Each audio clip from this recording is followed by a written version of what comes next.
You can't stop us. That's it. We tell the guys every day in practice, we are the most skilled team in the league. Yeah. There's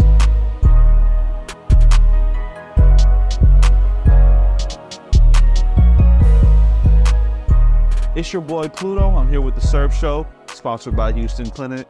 And, this is the first episode of the SerpShow. So with all that being said, I kind of want to, first guess. I didn't really have a lot of choices. Now I'm playing. I had to have the CEO himself, Nas himself, man. Pleasure having you here. It's also a pleasure you giving me the opportunity to be here today. But anyways, man, with all that being said, and us having this conversation and us being here today, man, where does it all start from? Where you from? How old are you? And just give me the little backstory there. Well, I am a whopping 29 years old. Okay. I feel like I'm old, but I guess I'm considered young still. Where I'm from can be answered in multiple ways. I was born here in Florida, down south, Fort Lauderdale area, but I was actually raised in Puerto Rico, from a Puerto Rican mom. So I spent the majority of my life over there. What part? Mayagüez. I'm from Volusia. I lived there until I was 6 years old. Yeah, that's crazy. I didn't know that. Yeah, I moved there. I was back and forth. I did pre-K over there. Then I moved back over here to Florida for kindergarten. Then I moved back over there for first grade, and I stayed all the way until I graduated high school. Okay. And then I moved back here with my pops in Brevard County, which not a lot of people are familiar with, but it's on the rise. Definitely a great place to start vacationing and stuff. Okay. And I moved out here to Central Florida by myself, probably around the age of 20, 21-ish. Okay. And ever since then, I've been living in different parts of Central Florida, Winter Park, Orlando, Maitland, all different types of places. So yeah, I guess you could say I'm from a lot of different places. Realistically, I claim Puerto Rico and Brevard for the most part. That's really where I did most of my growing up. Okay. Did you play high school ball? Did you do anything like that? Yeah, I picked up high school basketball at my senior year. I played other sports primarily, but I picked up basketball late. I was kind of stubborn. Everybody would tell me, you're tall, you got to play basketball. He's like, no, I want to be a doctor. No, I want to be a cop.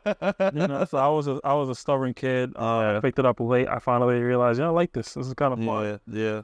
So I didn't really develop my skills that much. So I never really thought about being a player.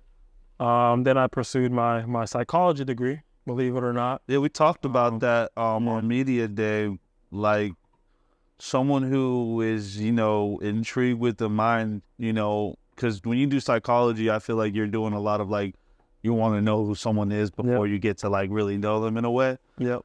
So how does that help you out with what you do now? It helps me a lot, to be honest. When I study psychology, it's because I've always been interested in how people work for some reason. I've always been intrigued with why people do the things that they do, say the things that they say. So I learned a lot about, how your development as you grow up can impact you. And I learned so much about how a person can really think and how a person can process their thoughts. So when I deal with all these players and all these coaches and referees, too, I have more of an open mind. I have more of a, you even said to yourself, I'm a very patient person. Yeah, you know what I mean? Yeah, you are. That's why, because when you study something like psychology, they teach you got to be unbiased, you got to be patient, you got to always remain cool, level-headed. Okay. And it helps me because I get to really listen to these players and how they talk and how they carry themselves and really understand. Before I even see you dribble a basketball, I know if I want you. You know what I mean? Before I even see you shoot the ball, I already know, is this somebody I'm even interested in? Okay. Just by the way that you talk, just by the way that you carry yourself, because that completely translates. What are the character traits to being a Serpent, man? What are the things you look at when you see a Serpent player? What does he have to be? What does his mold have to be? He definitely has to be a hard worker. That's one of the things that I look for first. I want to know, how often are you in the gym? Mm-hmm. When was the last time you hooped? When was the last time you trained? Two different things. When is the last time you played for an organized team? I want to know that you've really been working, that you've really been in the gym. That you're not a rookie, you're not a newbie, that you're not just some washed up high school player. You know what I mean? You're actually trying to do something. So they have to have the work ethic. Really, kind of to throw that in there, not to cut you off, man. That's how a lot of people view the FBA. Mm-hmm. When I do my homework and I sit down and I get to, because it's one thing being here with one team and being a product of a team. Yeah. I got to sit down this week and got to see not just you guys play, but the whole league. And, you know, and then I got to ask people who I know who play ball, who are a little bit, you know, who play college and semi-pro and stuff. They say, you know, they don't really give that league a lot of credit, but I see some players there that could honestly bleed, you know, Division II JUCO players. And they're around my age that can still be somewhere and do something, you know. So, like, kind of I'm sorry I'm pivoting like this, but, like, Kels, when I see Kels, I think of, like, man, this is probably an opportunity he needs to kind of like get some game film and get some reps in, because I feel like he's one of your most athletic players. So when you say that mold, I see AJ, I see Kels, I see Berto. Those are people who are consistently, I see them at the park or I see them somewhere hooping. So what you're saying is true. I do believe that when you're looking at hoopers, you're looking at a gym rat pretty much. Is that what you're saying? Exactly. Yeah, pretty much. Kel's a great example. Yeah. He really worked his butt off. Like I'll say it straight up. Like when he started trying out for the team, he was having car issues at the time. You know what I mean? Yeah. But he made it work. You know what I mean? He showed up. He worked his butt off. Had his 2 babies at media day too. Yeah, he had his kids. It worked. You know what I mean? Like whatever it takes to be here, to be a part of this. And, honestly, you go back and watch those first 2 games, and Kel's one of the best players on the team. You know what I mean? Like he was a leading scorer our last game. Yeah, you know what I mean? Yeah. And he's not scoring off of just, you know, dribble, shoot. He's pure effort. You know what I mean? He's slashing to the basket. Offensive rebounds. He's just pure work ethic. Steals. Yeah, man. steals. I posted a highlight with a steal into a dunk. And that's his work ethic. You know what I mean? Yeah. Tommy's another great example. They're jumping the passing lanes, like Tommy really been on stripping my ass since like last year, I think. You know what I mean? Trying to play up on our team, but it just never really worked out. And you know, we tried to get him out here. He couldn't really make it too often just because of whatever he had going on. And now finally things are running up, and that's work ethic. You know, guys like Nick, he gets a lot of bashing because of the way that sometimes he carries himself. Yeah, man. Nobody works harder than Nick on the floor. You know? Yeah, me and Nick are both cut from that same emotional basketball cloth. And the thing about that is that me and Nick, you know, just because we're from the same place, man. Like, you know, the gym we even played at is the same place. Jim's dad he'll tell you, man, Nick would be there with his dad first, coach, and I'd come in right behind them. I was always right behind them. But, you know, I never took enough seriousness behind the game to take myself serious to play. But Nick had a plan since he was like 13 years old.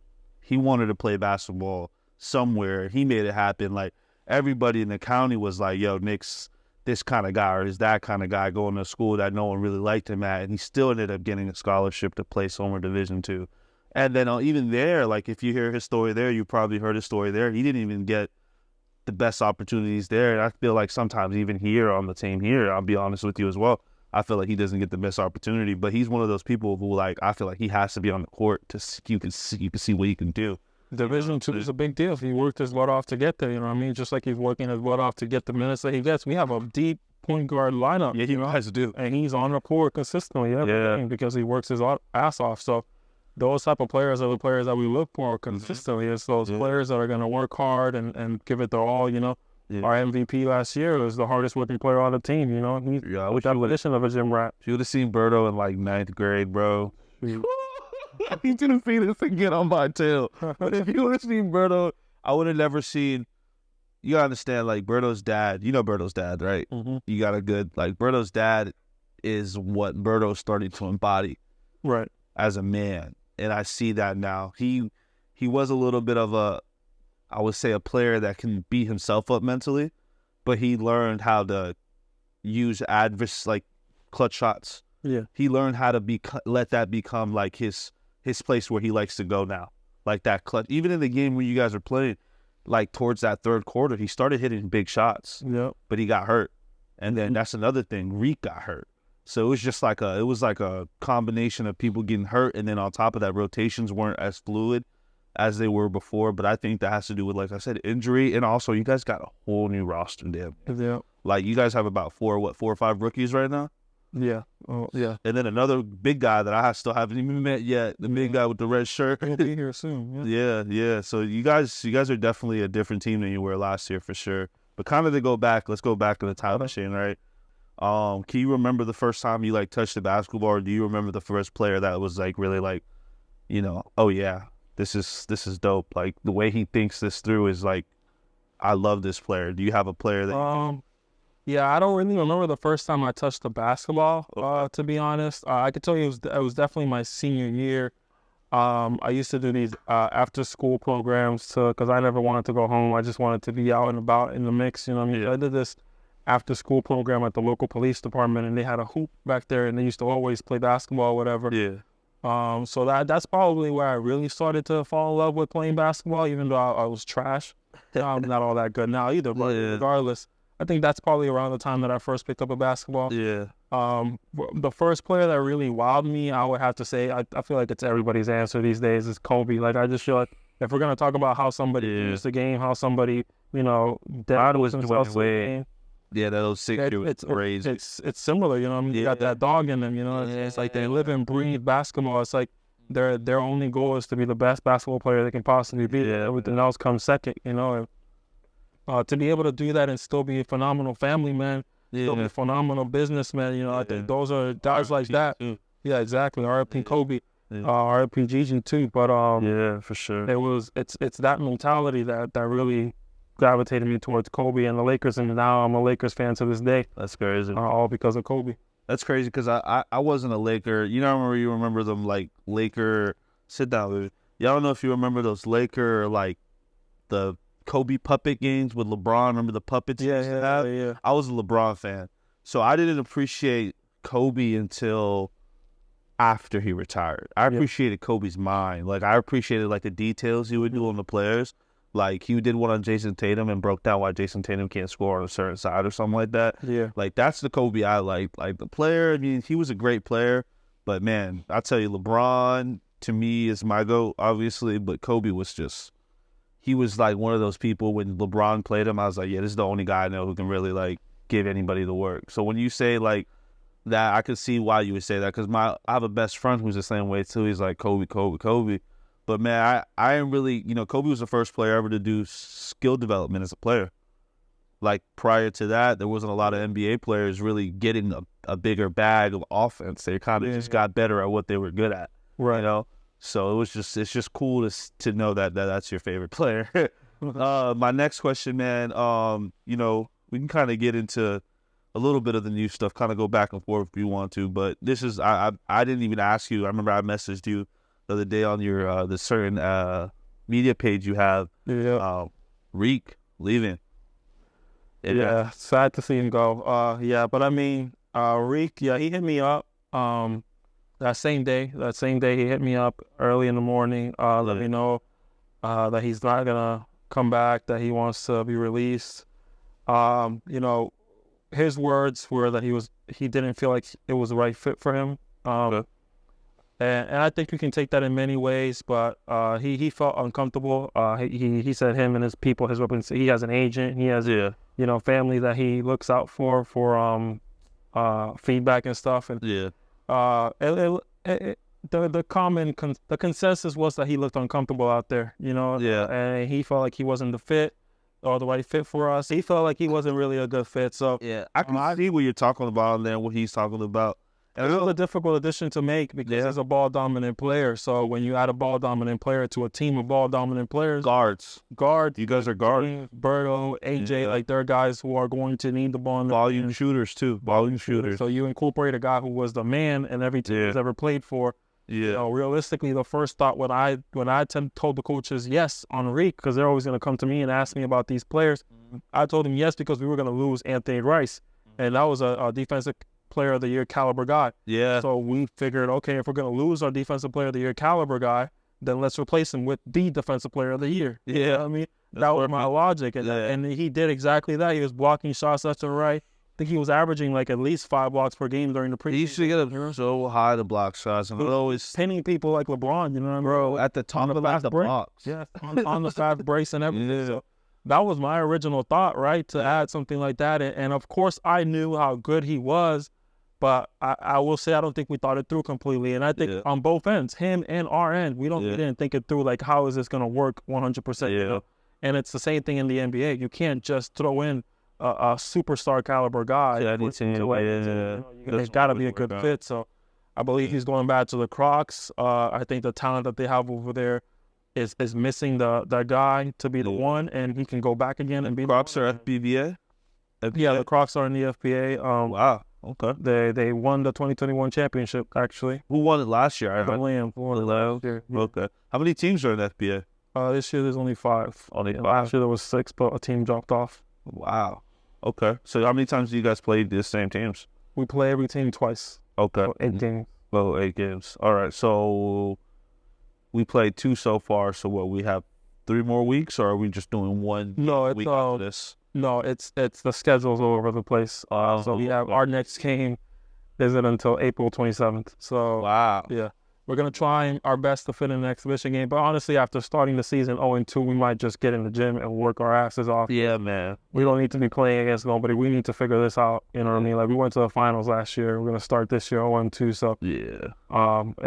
It's crazy because when I watch you guys play, when I watch us play, I got to start saying that. But when I watch us play, I just feel like this team can be the best, like, defensive transition team in the league. They could really get stops and score fast if they want to. And they proved that. They were down like by 10 points like 5 times in the game and caught back up like 5 times. And I feel like it was like one of those games like right when you're there, they pull away again. Right when you're there, they pull away again. But I feel like on defense, though, you guys are like, I mean, we're going to see how it looks like now we're weak, to be honest with you. Yeah. That was a solid rim protector. But, you know, you have Anthony Rice, I see still. We are getting Anthony Rice back, so it just kind of solved itself. Yeah.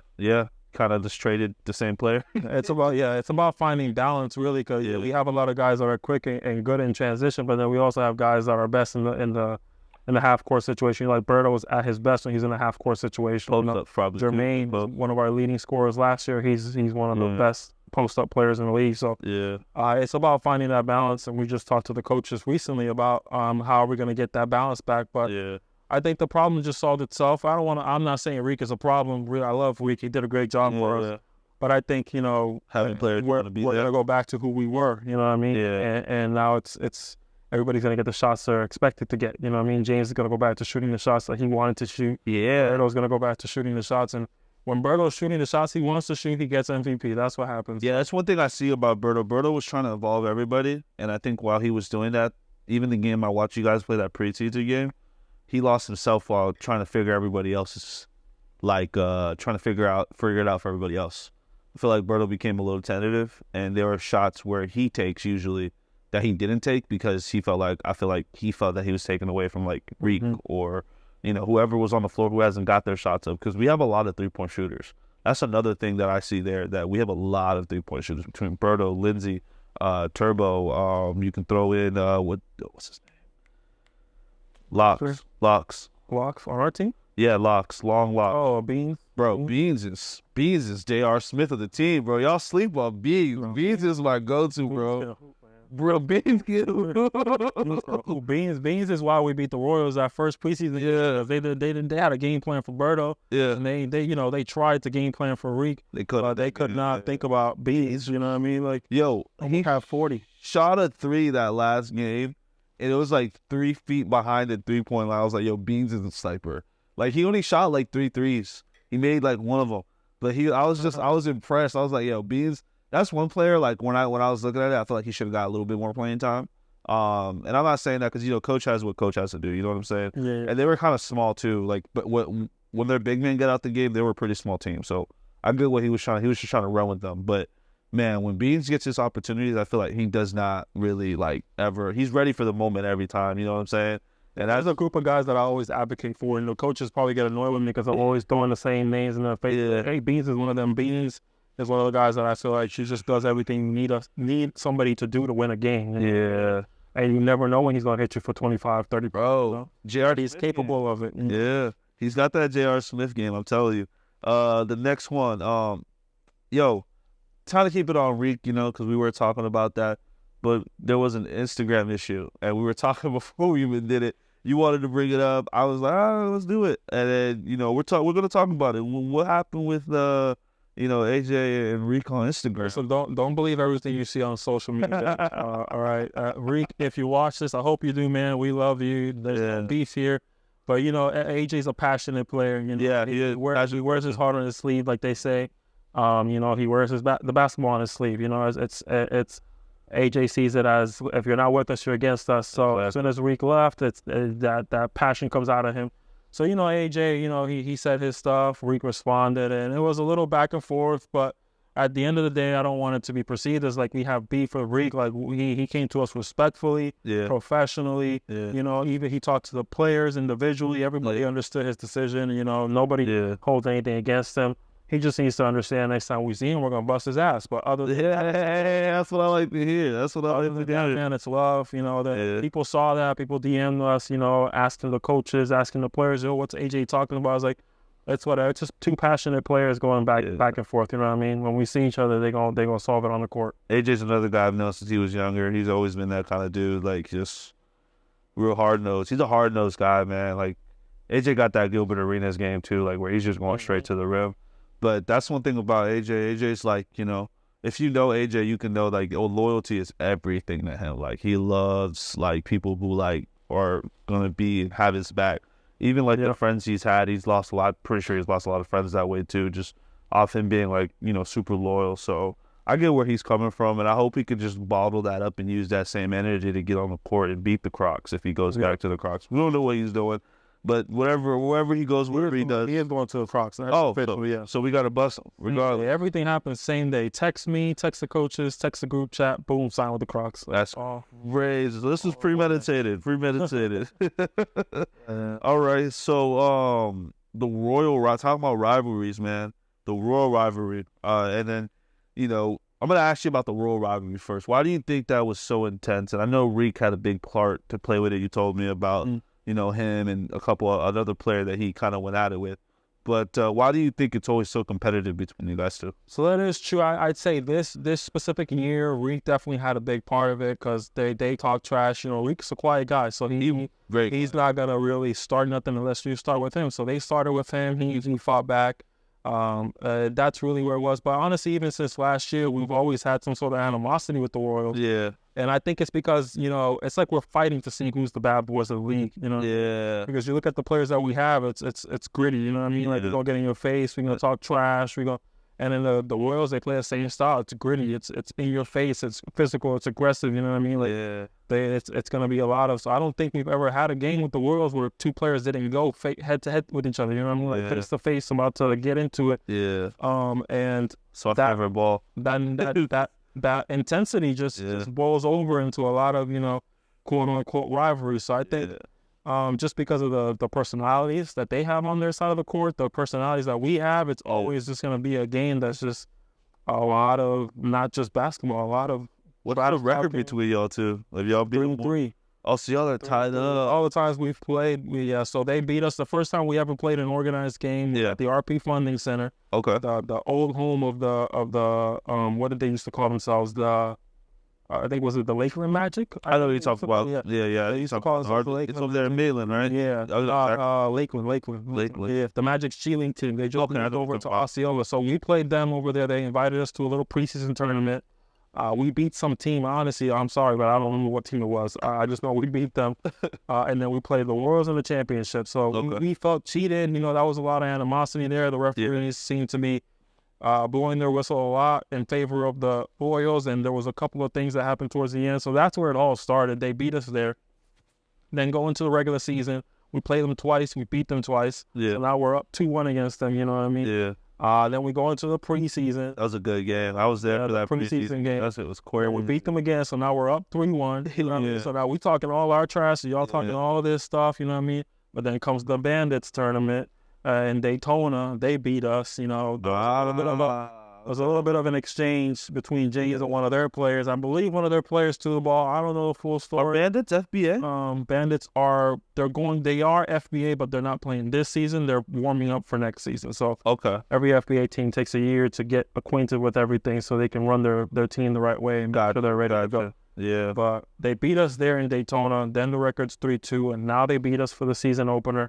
So now we're tied 3-3. We see them again one more time this season, and I can guarantee you the results are not going to be the same.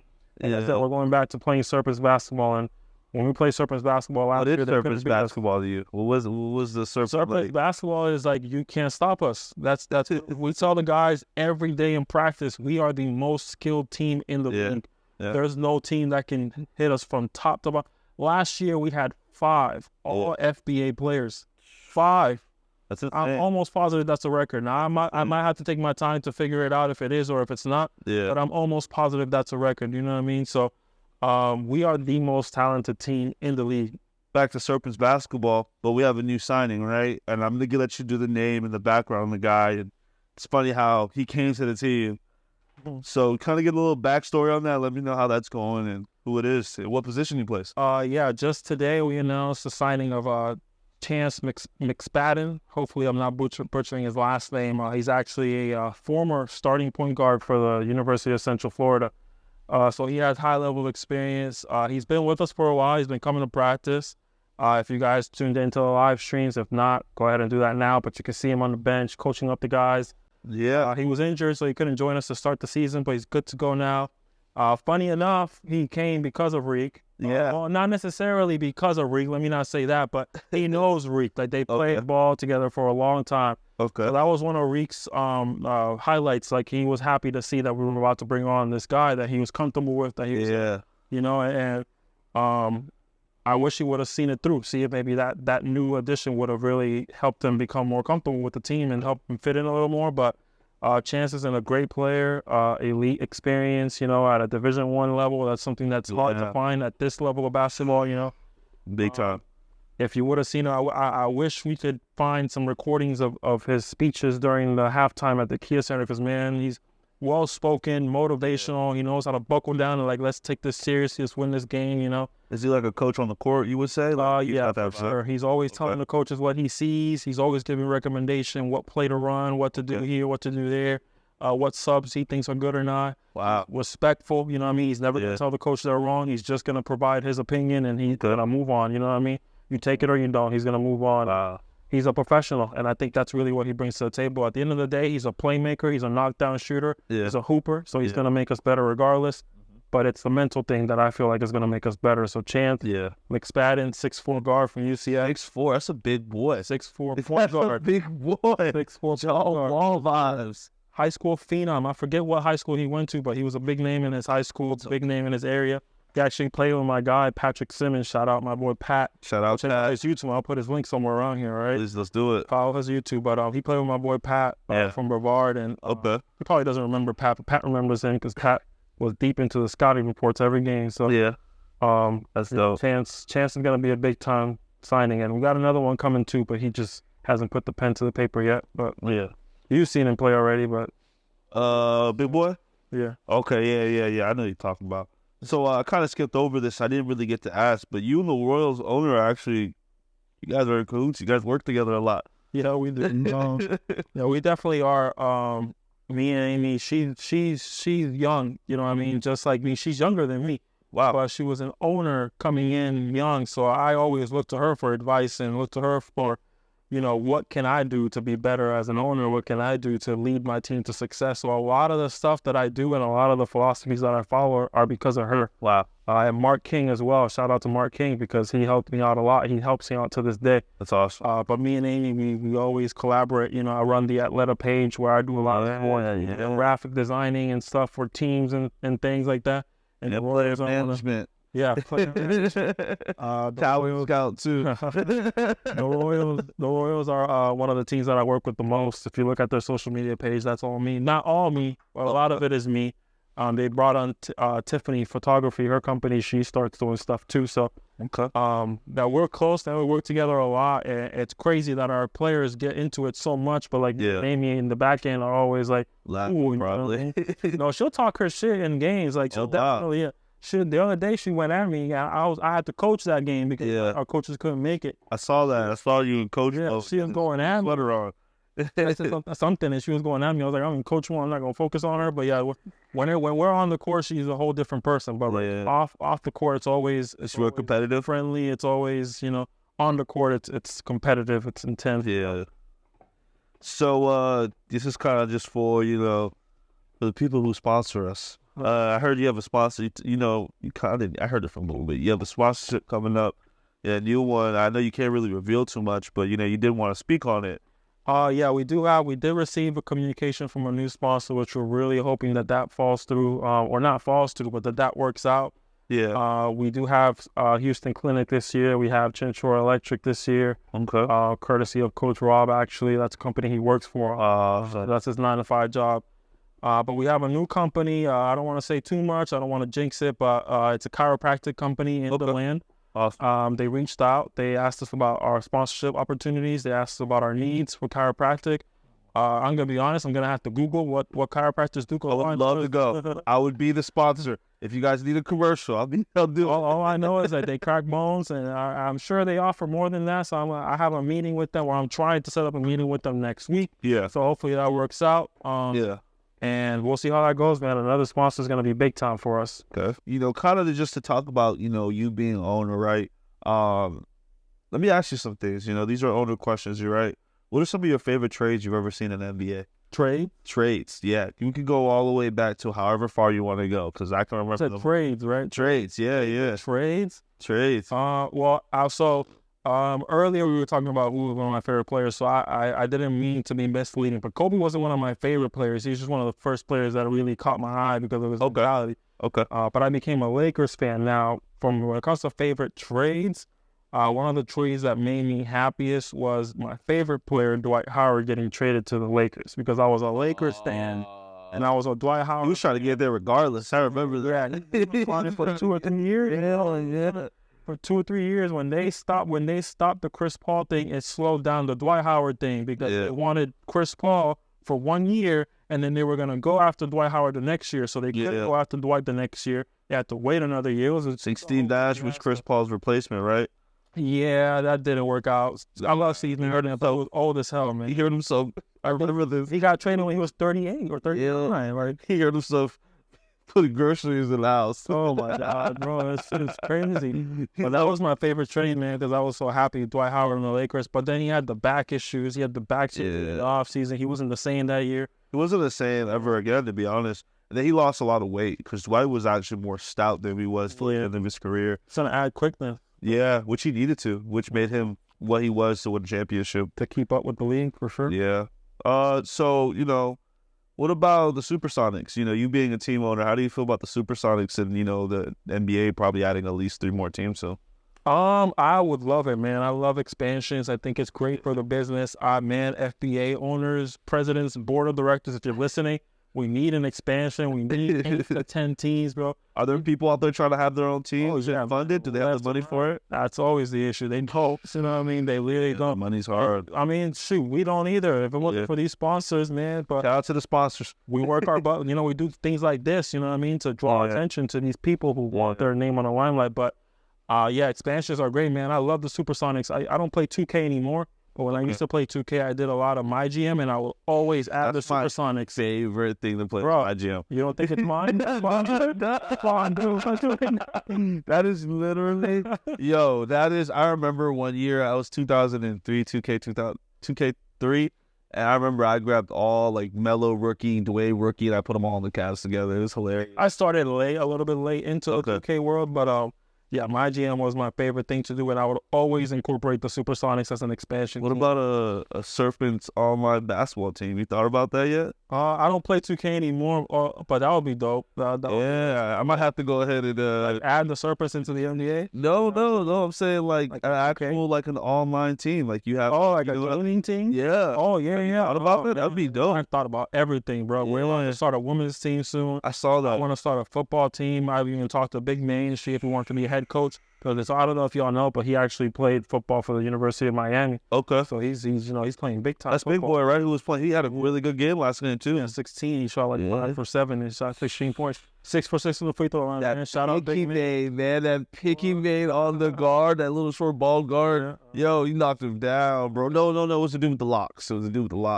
On the other team? Yeah. I don't know if you remember that screen he made. He killed that man. Oh yeah, that was he did a great job. But I would love to do that one day. I want the Serpents basketball team to be just running like a well-oiled machine before I even consider expanding. But I would love to do football. I would love baseball, soccer, all of it, man. Yeah. There's semi-pro leagues for every sport, and honestly, bigger leagues than the FBA.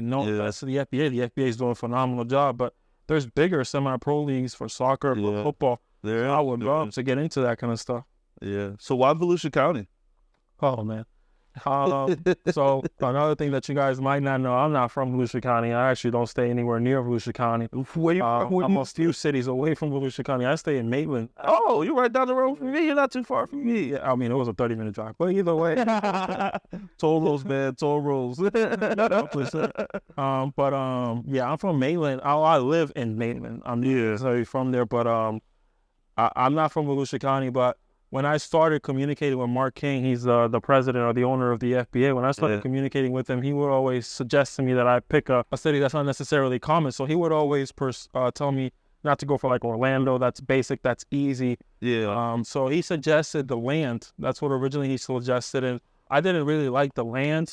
As a as a name for a city. I couldn't think of something that would work. So I just, I thought about Daytona Beach. Like, I'm not about to really dedicate myself to go to Daytona Beach every weekend, So I just stuck with, you know what? I'm going to stay to the closest city that I can find in Volusia County, and I'm going to just stick with Volusia County. You know what I mean?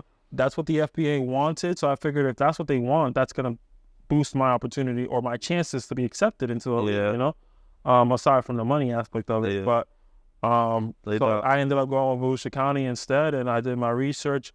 The name itself, believe it or not, was an accident. I tried that too. Yeah, I tried to find like a mascot that would be local, like an animal that's very common to Volusia County. And I found snakes were common, but snakes are common in Florida just in general. But it turns out a few months later, I looked up the same article again because I wanted to know specific names of snakes for some reason. I was doing something, some sort of post or whatever. And it turns out I found the same article, and the second time I saw it, I noticed that I was actually looking at extinct animals. So I picked these snakes because they were an extinct species, apparently, by accident. Wow. But by then, I had already committed to a logo, to a website. We're the Volusia County Serpents, I guess. An extinct animal in Volusia County. Well, that's dope. It works. I mean, I love it. I like the Serp Nation hashtag. I love calling us the Serps. You guys can see right here.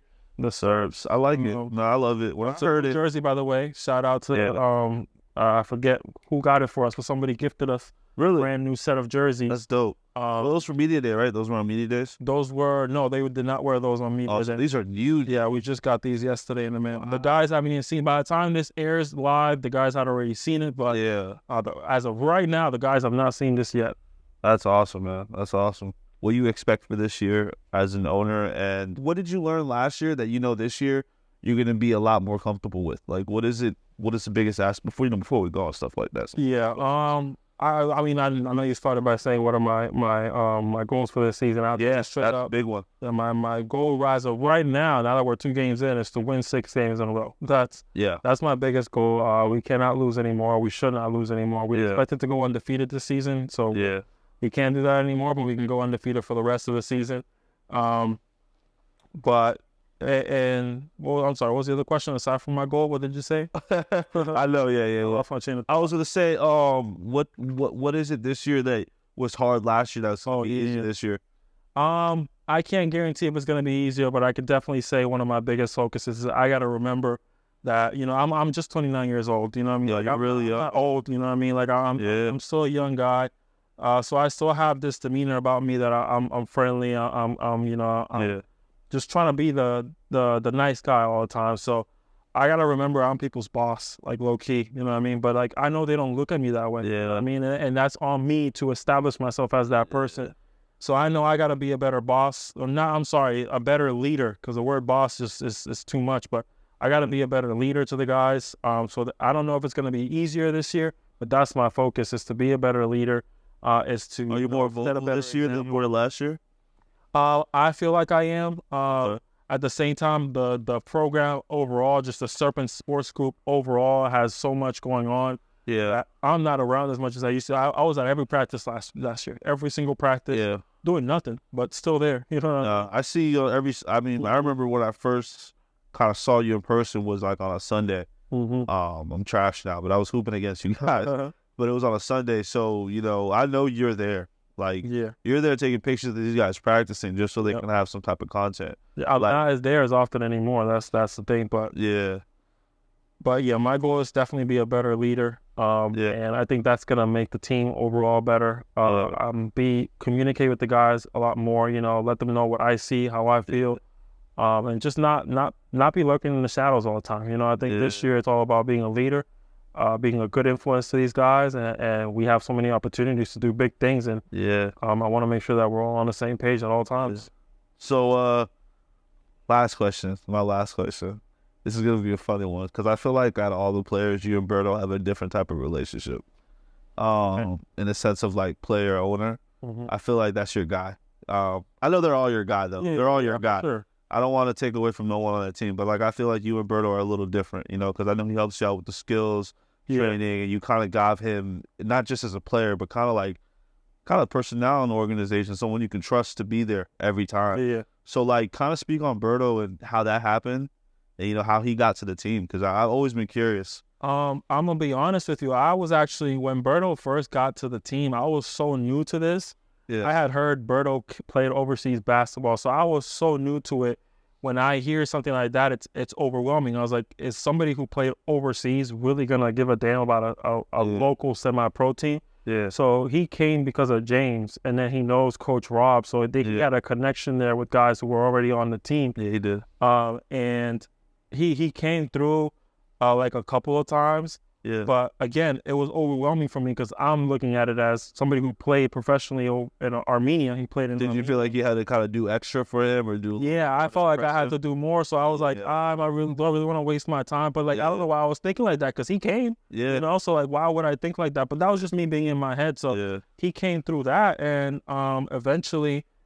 He eventually hit me up. He said, I'm sure James probably got to him and said, just hit him up. Like he'll let you come through. Same thing with Coach. Coach was telling me to hit you up. I was like, Coach, should I, hit him up to do it? He's like, always, man. Always. It always turns out good, man. I'm always welcoming partners and people who want to be friends in this. You know what I mean? So Berto hit me up and I said, hell yeah, man, come through. And it was it after that. And he's so vocal about being helpful. And that's one of the things that's why you probably perceive him as being closer to me than anybody else. Yeah. He's always doing something for me, you know what I mean? Like he's willing to coach the kids. He hasn't got a chance to do that yet, but he's willing to. He's willing to do that. He's done the skills training, like you said, for the kids. And no offense to any of the players, but he's like the only one that doesn't like, I hate to say this word, but you don't get no like, he's all right, I got you. You know what I'm saying? It's not a... Even James. Shout out to James. James too. Yeah. So I have to say it. James is the most helpful player on the team. No offense to any other player. I'm not saying that in a negative way whatsoever.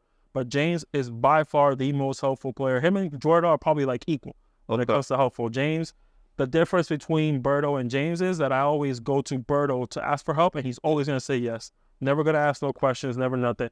James is going to come to me to ask me if I need help. Like he's going to say, hey, he told me, do you need help coaching these kids? Yeah. Do you need help fighting? He was coaching the kids, right?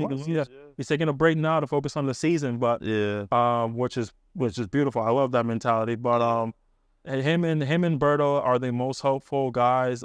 Everybody helps. Caleb is starting to jump in now. He's an assistant coach for the high school team now. Dope. Caleb is great, and a lot of the guys would help if they were closer. Like Kel, he loves the kids. I can tell he just loves basketball, man. He would help, but he is in Daytona, so it's a stretch for him. Beans, all these guys, Maine and Jamarcus, all those guys, man, they're super helpful, but they're not close enough to help. You know what I mean? So James and Berto, they're the ones that you're gonna see me with the most. They're the ones that are always gonna be by my side helping me because anything I ask of them, they're gonna do it. And they reap the benefits, Like Berto made a decent amount of money from us last year. You know what I mean? Ticket sales because of his family support. His mom, merchandise sales. And ticket holder. First one, right? Ever? First one this season. We had these passes last week. But she was the first one this season. She had a Berto shirt. If you guys see her, she has a Berto shirt. She wears to everything. So the support that they give me.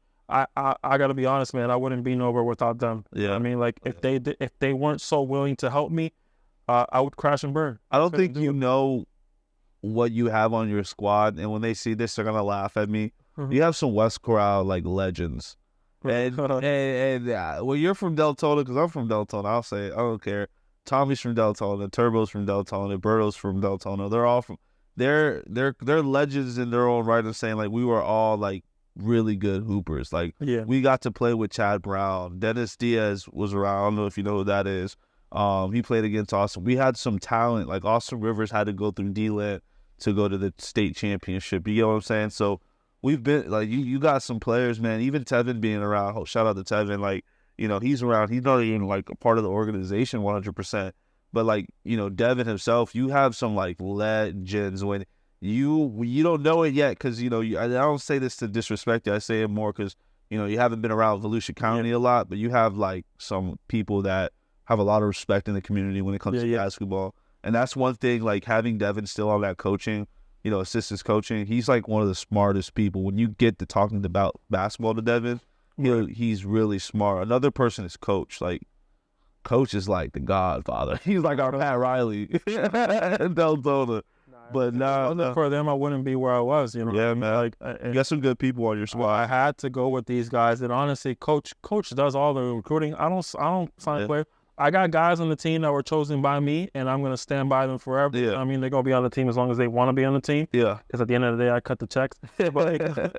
but Coach had the majority of the roster. You know, was his doing, was his hard work, and all I do is just vet them. That's it. Make sure that they're ready to commit. Make sure that they're disciplined, and he's never gonna bring me anybody. You know, sometimes we crash and burn. They don't all work out, but that's any professional semi-pro team. Anything you do, man. But we're standing on the shoulders of Coach and the influence that he has in Volusia County, and Berto and James, like the influence that they have. And honestly, I'm so lucky and so blessed that it worked out this way.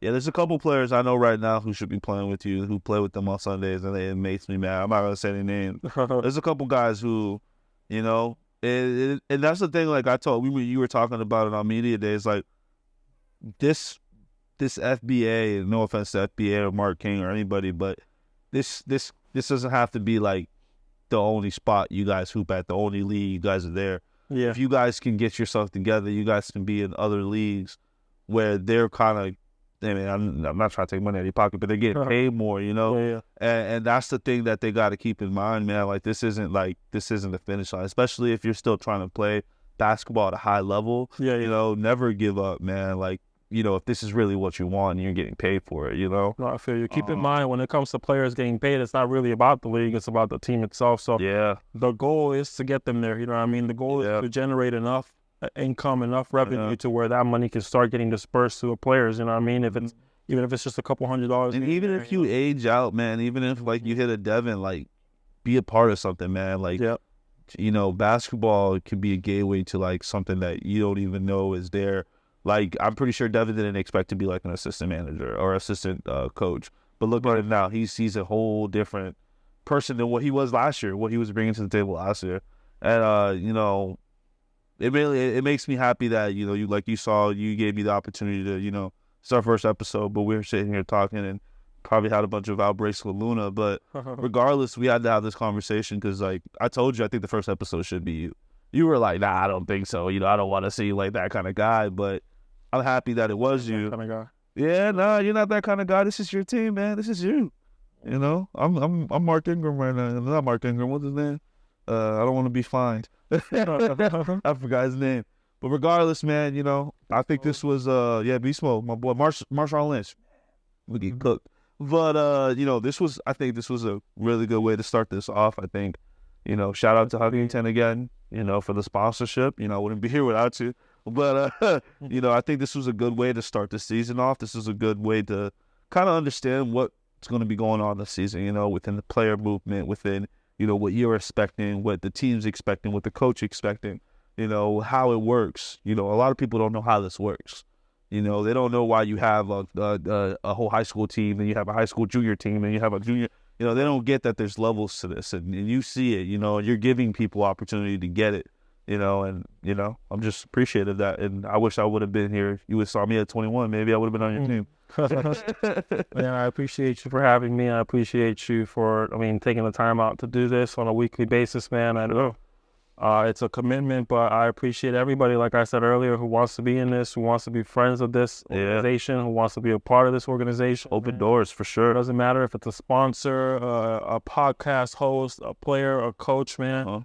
anybody who's truly ready to dedicate themselves to this and stick it out for a long run. Yeah. Promise you, if you continue to follow me, man, we're all gonna get to big places, man. Yeah. I'm doing some big things, and I want to take as many people with me as I can. Yeah. Last thing, man, to the players, man.